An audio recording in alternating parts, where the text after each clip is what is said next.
Hi everybody, Dr. Woods here with Health Source Chiropractic. And I'm Dr. Arian. Today, and actually all this month, we're going to be talking about what is sciatica. And in later videos this month, we're going to be talking about how to fix sciatica and how to get rid of those symptoms if you have them. So let's get down to it. First off, 80% of the population at some point in their life is going to have lower back pain.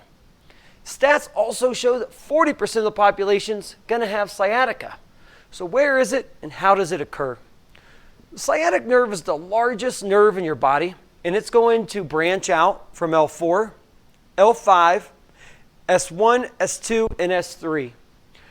That's your tailbone. Those nerves that come out of both sides of our body, L4 through S3, are going to form that sciatic. It's going to travel through your butt, through your posterior thigh, through your through your calves. It's also going to supply sensation to your foot and to your toes. Now, how is sciatica started? Well, the most common cause is degenerative disc disease. Degenerative disc disease is going to start occurring when this area starts getting arthritic. I want you to think of the disc as like a jelly donut. It's going to be some jelly that separates bone from rubbing up against each other. As we start putting pressure on that donut, the walls are going to become weak. As those walls become weak, we're going to get a bulging disc. That's going to put pressure on that sciatic nerve. If we keep putting pressure on that jelly donut, that jelly has to go somewhere. It's going to break out of the wall, and that's what we're going to refer to as a disc herniation. Now, as that spinal cord, and especially that sciatic nerve, travels out down here, that's what's compressing, and that is what's irritating your nerve.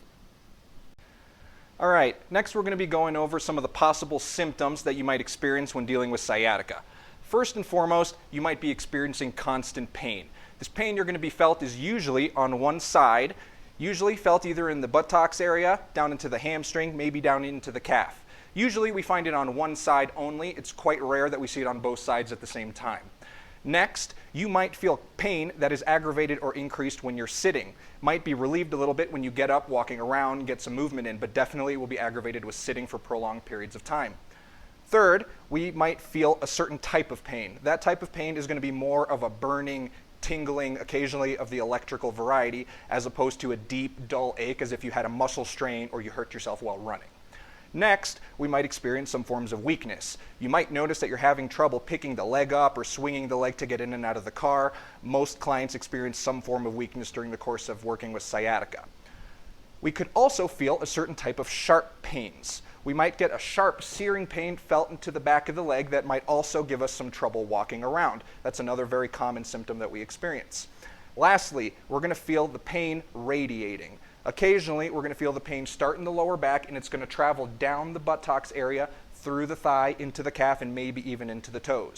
However, it's very rare that we actually only see it in the toes. Usually it'll follow the pathway traveling downward. So, are we speaking to you? Do you have any of these symptoms? I recommend you stay tuned to our video for next week, as we're going to teach you how to fix any of these symptoms you might have. See you next week.